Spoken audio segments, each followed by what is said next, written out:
Today is September 30th, 2011. My name is Lawrence Davidson, and I will be interviewing Jonathan Guelzo. This presentation is brought to you by Soldiers to Scholars. Good afternoon, John. All right. You just state your full name for the record. My name is Jonathan Guelzo. Where were you born? I was born in Philadelphia, Pennsylvania in 1987. Where did you grow up?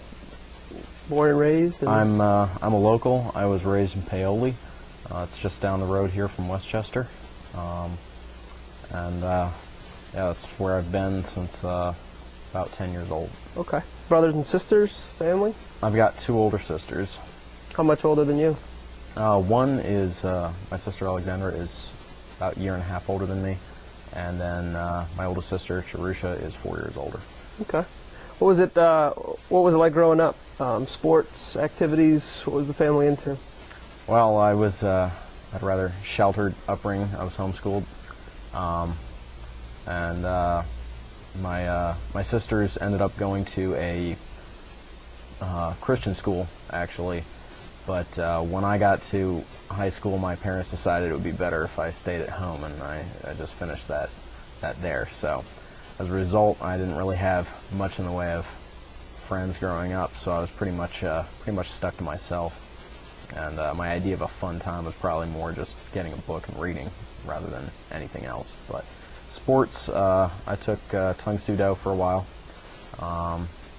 and as far as anything beyond that, my dad got me into playing the bagpipes when I was 9 years old, and I've been doing that ever since. What did you like to read? Mostly history, pretty much all history actually, and primarily military history. My father being a historian, I kind of get drawn to that naturally, but there was something always about the military there that kind of just roped me in, and I was always interested in everything I could get my hands on that way. Do you remember the first time or the first military, real book? I don't know what real is, but... You know, I couldn't say any particular book I remember reading first, but I remember from a very young age, my dad went out, actually on the day I was born, and he bought two things. He bought the 1987 Topps baseball cards for that year, and then he bought a copy of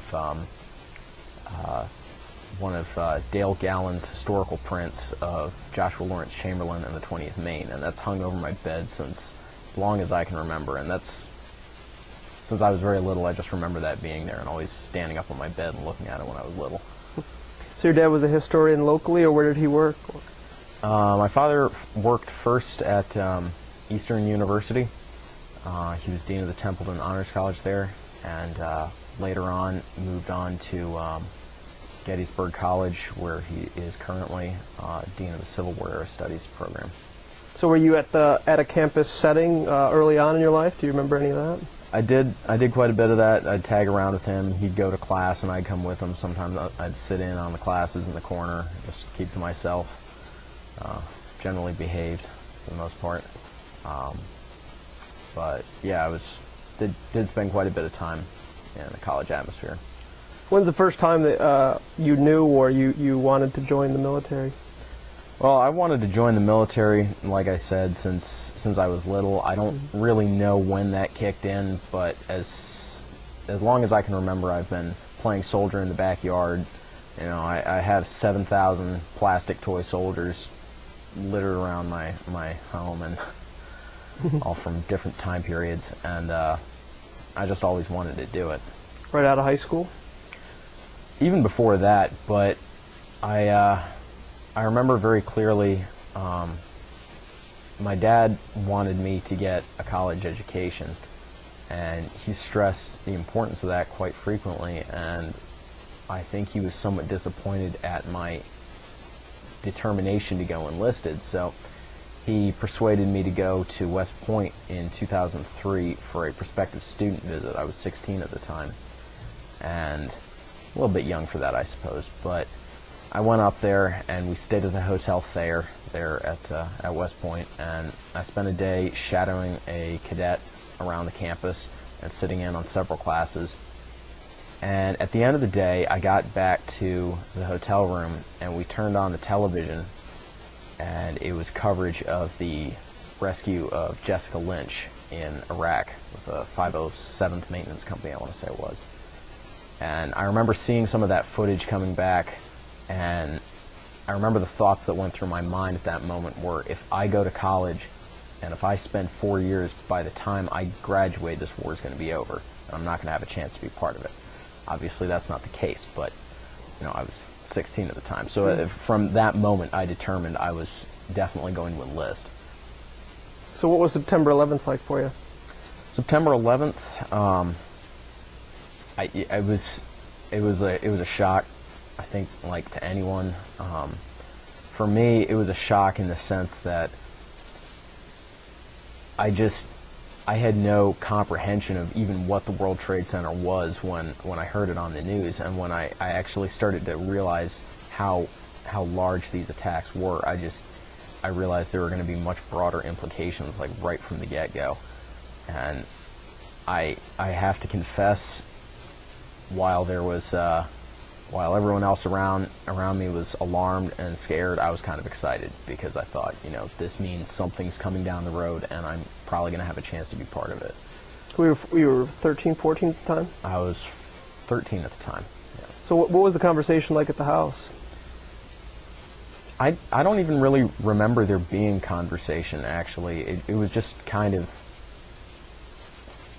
just sitting there listening to the radio, watching the television, just watching everything unfold, and there really wasn't any kind of commentary that anyone could put on it, because no one really could put into words exactly what we were witnessing, and no one had a rational explanation for it. It was just like, what is going on? And all you could do is just rely on what we were seeing and hearing. So you were 13 in 2001, and then when you joined the military, you were 17 or 18? I was 18 when I enlisted in 2005. I graduated high school, and I jumped right in. For quite a while, I'd been planning on joining the Army. I had some ideas of being a 19 Delta, which is a cavalry scout, and at some point, I don't really know what the motivation was. No, I know what the motivation was.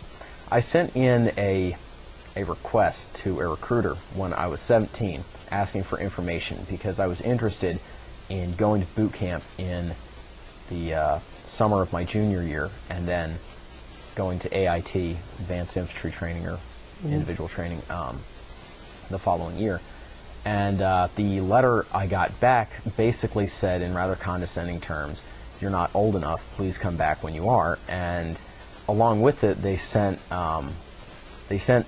these U.S. Army National Guard playing cards, and it was like a rifleman and then like a mortarman and stuff like that, and it was kind of juvenile. And along with it was a board game, I don't remember what it was called, it was very silly, and a National Guard comic book, which basically just chronicled the events of a few characters in the Guard doing their thing. And it was very non-military. It was like, oh, let's go fight a forest fire, or let's do this, or, you know, let's go to this training event and do nothing. And the last frame of the comic book was a hostage rescue situation when these National Guardsmen like come in their helicopters with Gatling guns and like mow down like a terrorist or something, but you don't actually see the terrorist die. And I kind of felt insulted by what I perceived as condescension, and it was probably just a pre-programmed reaction to something that they'd have from a person too young to join. But I felt kind of insulted by it, and as a result of that, I found myself on the Marine.com website, and when I sent in for information from them, they were much more abrupt about it, and they told me straight up, you know, we can't do anything for you right now, you're too young. They didn't try and send me anything to rope me in. They just said, come back when you're old enough. What was the conversation like when you were making these decisions or pursuing this line of thought? Well, my parents were both very supportive of it. Like I said, my dad really wanted me to go to college, but I think he had kind of come to the terms with the fact that I was going to do it anyway, and I think he figured it was better that I get out of college with, or